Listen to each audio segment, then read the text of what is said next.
Ako si Mina Perez, taga Mabalangin, San Juan, Batangas, na may karamdamang psoriasis.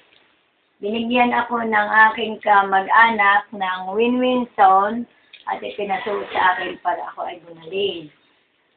Naghahangad ako nakagalingan sa balat kong psoriasis. Buhat nung isuot ko ito ay ang una kong naramdaman ay ako ay nahilo. Sabi ng aking pamangkin, huwag mo na lang mami alisin at ikaw na may tutulog na rin, baka bukas ng umaga ay maayos na yan.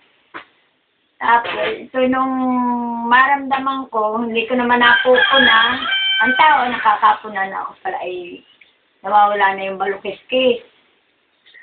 Tapos ito,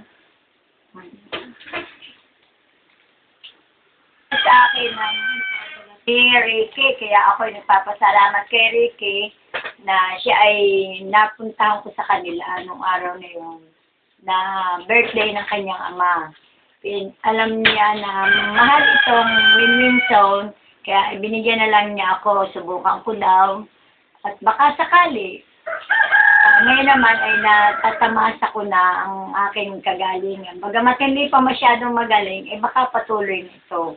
At ito naging daan sa aking karamdaman. Ito ay 27 years na. Pag ako ay nakakaramdam nito, ako ay nahihilo. Tapos, hindi ako makainom ng mga gamot na kahit ako nilalagnat. Buhat nung ako ay magkano nito, suotan nitong winsong ito, ay ako ay nagkasakit pa ulit. Nagkakaramdaman ako. Nilagnat ako, pero hindi na ako uminom ng gamot. Ito na lang inalagay ko sa tubig, sa baso, sa pit ng baso, bago ko ito inumin. Tapos, pinadala naman ako ng aking anak ng vitamins. Inilagay ko rin ito doon sa bote. Para bago ko siya mainom, may ano na ng Winwinson, kung ano na ito. Ang aking buhok, ito ay laging dry na dry.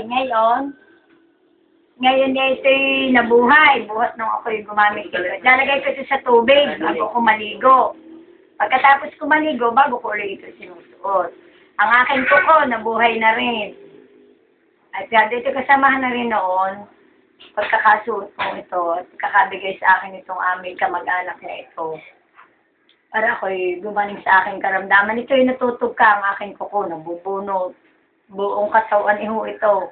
Pero ngayon, nawa ng Diyos, malaki at pinagbago.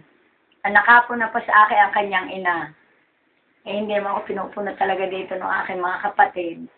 Na ako ayaw nila akong punahin. Nakapon na mismo ay ang ina ni Ricky. Aba, ikaw pala'y magaling na.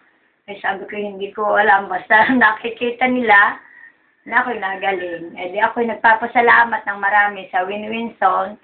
Bagamat ito'y pinagkaloob sa akin ng kamag-anak namin. Maraming salamat sa kanya pinagkaloob sa akin. Dahil mararating ko rin yata ang aking kagalingan. Salamat po ng marami sa Winwinson.